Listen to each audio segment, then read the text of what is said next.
Hey y'all, it's Jeremy French here on a cloudy day on the Western Highland Rim to bring you another wildflower of the week. This week's flower was actually suggested by one of our followers. So if you have a suggestion, go ahead and drop it in the comment section below and I'll try and get to it. So this week's wildflower of the week is actually Southern Prairie Aster, and we'll take a look at that now. So here we have our wildflower of the week, Southern Prairie Aster, or Eurybia hemispherica. What's really interesting to me about asters is they have composite flowers.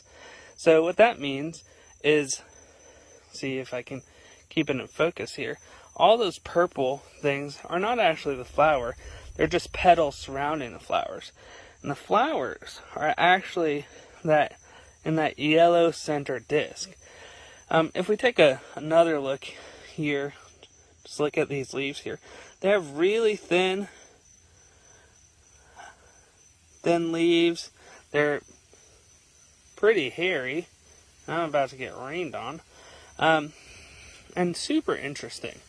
So these asters, Southern Prairie Aster, kind of occur within the Mississippi Basin and the Southern Plains. And I'm actually here on an interesting site.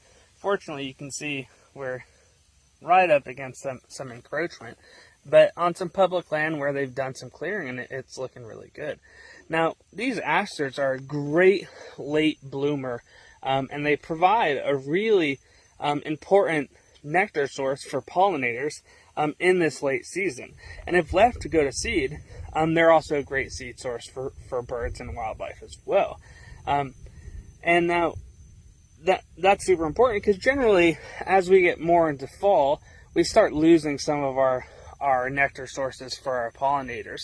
So if we can, have some asters growing, and we can leave those asters growing throughout the fall, in whether it's a front yard garden or even in our backyards, we'll be doing wildlife a great help.